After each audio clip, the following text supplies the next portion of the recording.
Hello दोस्तों, मैं आपका दोस्त ओल्ड मैन।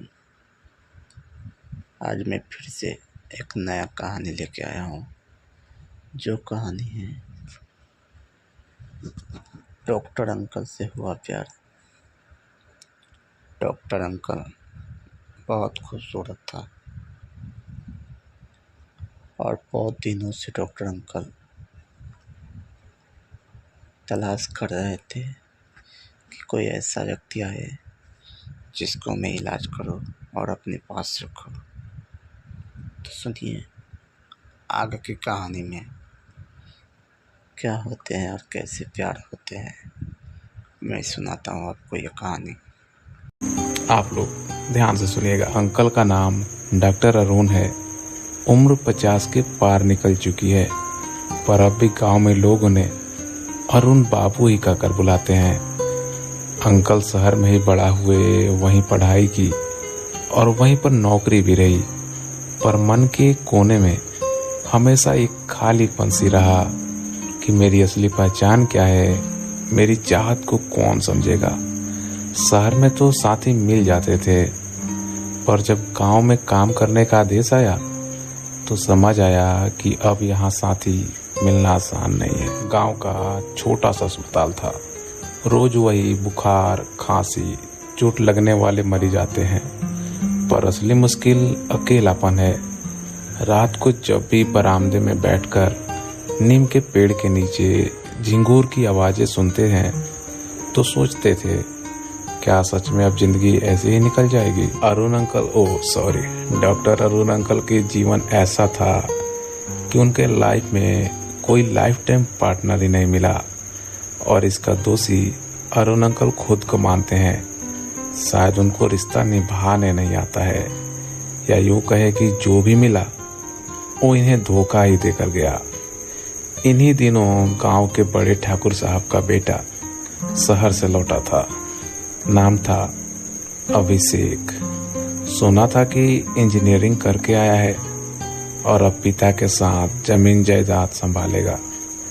पहली बार जब अंकल ने उसे मंदिर के मेले में देखे, ऊंची कदकाठी, आंखों में अजीब सी मासूम चमक और चेहरे पर हल्की दाढ़ी, गांव के लड़के लड़कियां सब उसे ही देख रहे थे। पर अंकल की नजर कुछ ज्यादा देर तक उस पर ठहर सी गई थी। अरुण अंकल उस दिन महसूस किए कि ये जलन भी कमाल की चीज है ना। लड़कियां देख रही है तो भी अरुण अंकल को जलन सी हो रही है कि इसको क्यों देख रही है। और अभिषेक कितना स्मार्ट था कि गांव के बहुत सारी लड़कियां उसको ही देख रही थी। तो अरुण अंकल अपनी नजरें झुका लेते हैं। दिल ने कहा, अरुण, ये 50 साल का मन है, संभालो इसे। वो जवान है, उसकी दुनिया अलग होगी। लेकिन मन कहाँ मानता है। कुछ दिन बाद अभिषेक अपने पिता के साथ अस्पताल आता है। हल्की सी चोट लगी थी पैर में। डॉक्टर अंकल पट्टी बांधते हुए उससे बातें करते हैं। काफी दिन बाद गांव लौटे हो, ऐसा सवाल अंकल पूछते हैं। वो मुस्कुराता है, हाँ डॉक्टर अंकल, शहर की भीड़ से थक गया था। यहाँ की तो हवा ही अलग है। गांव आता हूँ, सुकून मिलता है। उसकी मुस्कान जैसे अरुण अंकल के दिल पर छप गई। धीरे धीरे उसका आना जाना बढ़ गया, कभी किसी दोस्त को लेकर, कभी बस यूं ही अस्पताल के बरामदे में बैठने। एक दिन वो सीधा अरुण अंकल के कमरे में ही आ गया और बोला, अंकल, शहर में रहते रहते बहुत बदल सा गया हूं मैं। यहाँ कर आपसे बात कर कर ऐसा लगता है कि कोई तो है जिससे खुलकर बात की जा सकती है।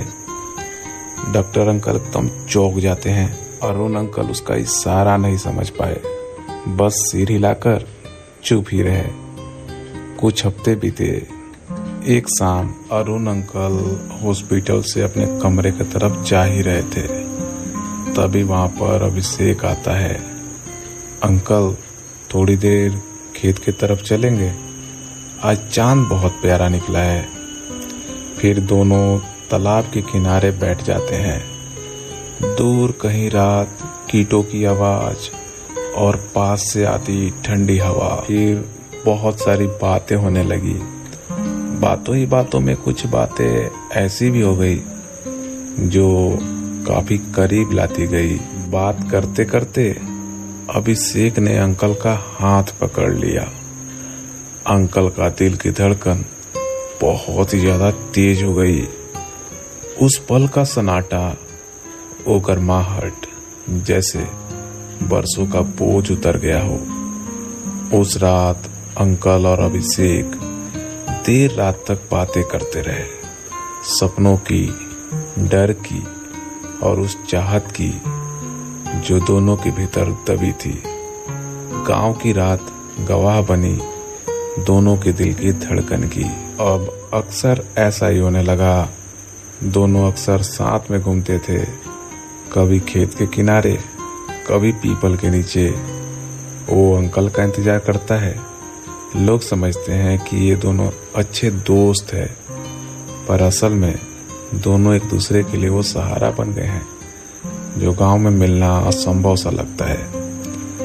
अरुण अंकल जो सोचते थे कि 50 की उम्र में और उसके बाद जिंदगी खाली रह जाएगी, आज उनको महसूस हो रहा है कि मोहब्बत की कोई उम्र नहीं होती। किसी कारणवश अंकल और अभिषेक की 2 दिन मुलाकात नहीं हो पाती, ना ही कुछ बातें होती है।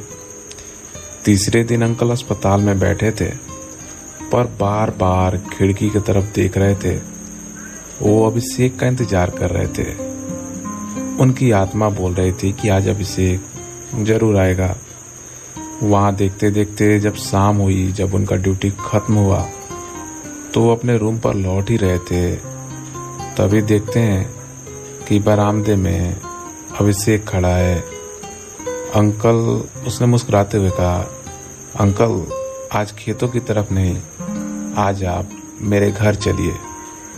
अंकल चौंक जाते हैं। ठाकुर साहब का घर गांव में सबसे बड़ा था। ऊंची हवेली जैसा घर, लंबे बरामदे और चारों तरफ आम का पेड़। अंकल अंदर गए तो देखे कि अभिषेक का कमरा ऊपर कोने में है। वो बोला, यहाँ कोई नहीं आएगा, माँ और पिताजी शहर गए हैं। कमरे में हल्की हल्की खुशबू थी, शायद इत्र की थी। अभिषेक अंकल को बेड पर बिठाता है और खुद चेयर खींचकर सामने बैठ जाता है। फिर अभिषेक अंकल की आंखों में देखता है। अंकल भी लगातार उसकी आंखों में देख रहे थे और आंखों में देखते देखते अभिषेक धीरे धीरे पास आते गया और अंकल के बगल में बैठकर अंकल से एकदम से चिपक गया। सच पूछे तो अंकल बहुत ज्यादा डर रहे थे कि ये ठाकुर साहब का बेटा है, कुछ भी अगर इधर उधर हो जाता है तो बहुत ज्यादा दिक्कत हो जाएगी। अंकल कांपते हुए आवाज में कहे, अभिषेक, मैं उम्र में तुमसे बहुत बड़ा हूँ, अगर घर वालों को कुछ पता चल गया तो मुझे बहुत दिक्कत हो जाएगी। अभिषेक अंकल को गले से लगाता है और कहता है, मुझे किसी की परवाह नहीं, मुझे बस इतना पता है कि जब आप पास होते हैं तो दिल को सुकून मिलता है और मेरे लिए यही काफी है। उसका गले लगाना और हाथ कसता गया। अंकल के दिल की धड़कन तेज हो रही थी, बरसों से दबे जज्बात जैसे बाहर ही आने वाली हो। फिर उसने धीरे से पूछा, क्या आपको भी वही महसूस हो रहा है जो मुझे हो रहा है? अंकल की आंखें नम हो गई। बोले, हाँ बेटा, वही। बस वो कह नहीं पाए कभी। उसने इनके तरफ झुककर इनके कंधों पर सर रख दिया। उस पल पूरा कमरा जैसे थम गया। बाहर आम के पत्तों की सरसराहट, अंदर अंकल के दिलों की धड़कन। अंकल पहली बार किसी को इतने करीब से महसूस किए थे। बिना डर, बिना झिझक उसके सिर पर हाथ फेरते हुए ऐसा लगा जैसे बरसों से सूखा हुआ मन अचानक बरसात से भीग गया हो। अंकल इतना डर रहे थे कि अंकल बोले ठीक है अब मैं चलता हूँ। अंकल जैसे ही दरवाजे के पास जाते हैं अभिषेक उनको खींचता है और उसके बाद दोनों के बीच संबंध बन जाता है। पूरी रात दोनों साथ ही रहते हैं। तो कुछ ऐसी थी अंकल और अभिषेक की कहानी। मेरा नाम है अनिकेत और मैं कहानियाँ सुनाता हूँ। मैं आप लोग से मिलूंगा बहुत ही जल्द। तब तक के लिए बाय, लव यू।